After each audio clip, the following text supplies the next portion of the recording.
Those thoughts can be very tricky, because usually people say, as soon as I was thinking that all the thoughts were gone, they come in higher numbers and far more clever, and they just jeopardizing the normal meditation.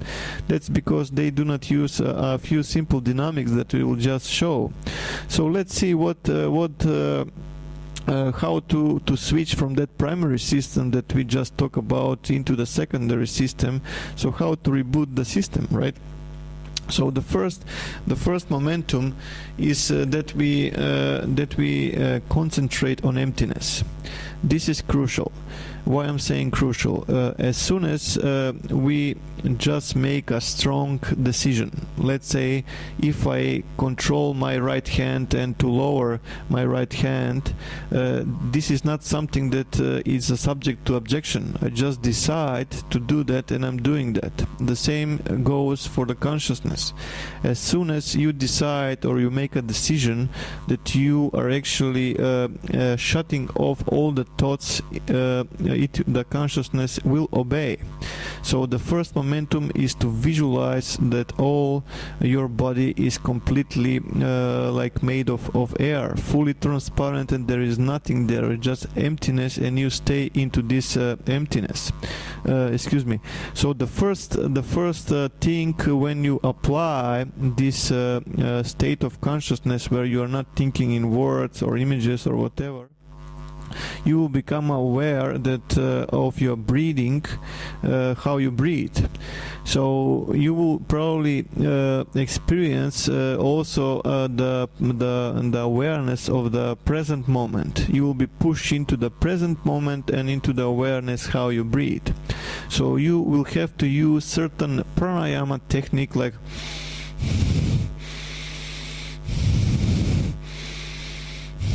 which will be a little bit more aggressive to be able to hold that concentration, and you will not break the concentration, and the thoughts will come again and jeopardize this procedure. So there is a way to use the breathing for you to stay into that state of complete emptiness.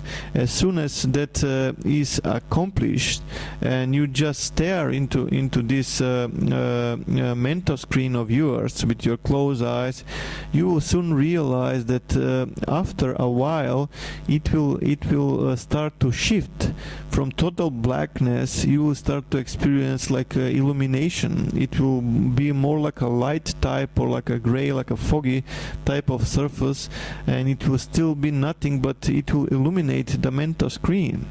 So it will take from 10 seconds, depend of your skills and abilities, till 2 minutes until this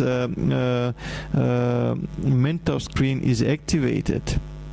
So if you hold on for that long, you will see that this mental screen of yours will start to change. It will start to illuminate, as we discussed, and this is only because you have shut off the thoughts, and the brain is rebooting into the second system.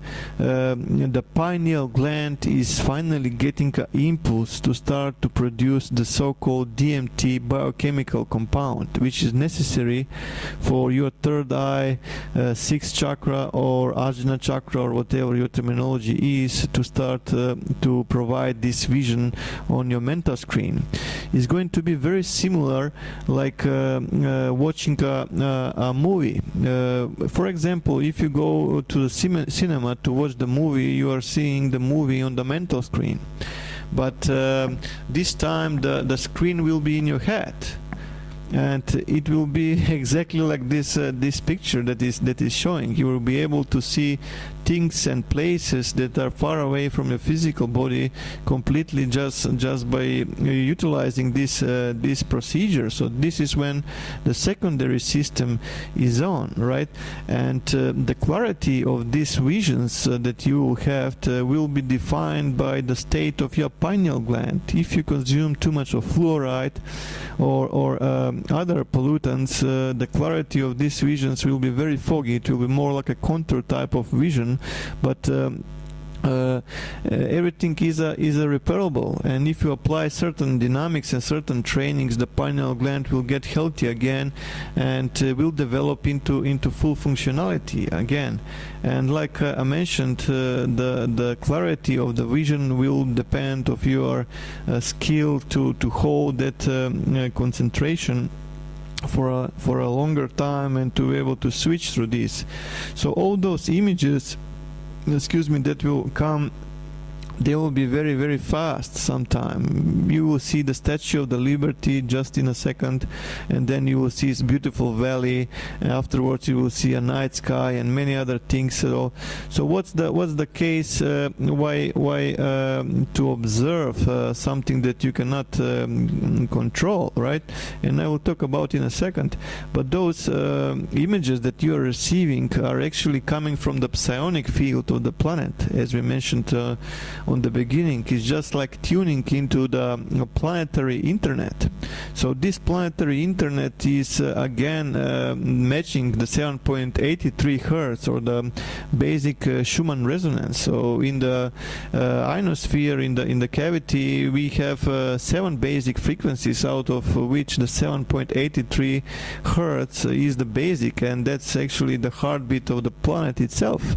And as soon as the brain reaches this frequency, the pineal gland is getting that impulse to start to produce DMT biochemical compound, and as soon as this biochemical compound appears inside the brain, the mental screen is switching on, and we are able to experience what is known as a second sight, or the second vision, right?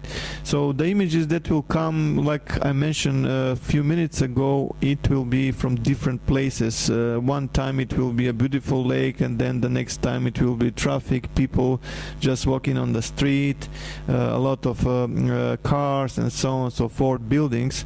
So just for a record, if you think in words, let's for example, you are observing a beautiful valley, right? Or the sunset in the beautiful valley, and you say with the words, "What a beautiful valley I'm observing." Immediately you will see that the mental screen had switched off. Why is that? Because simply you had crushed the secondary system, and you had rebooted your brain again into the primary system. And as soon as you had think in words, the DMT biochemical compound production was cut off immediately, and it's black again on the mental screen.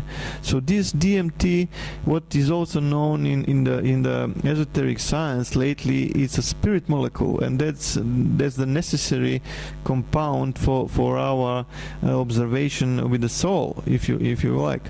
So, but if you hold this perspective and this concentration, and you do not think in words, and you just observe like a silent witness, you will observe that the clarity of vision is increasing. But as we mentioned, how to observe the place that we want, right? Because what benefit we have if we just observe images and visions of places that we don't want to observe? They're just coming on our mental screen, and they're gone after a while, right? So you have to apply certain thing. As we mentioned, you must not think in words.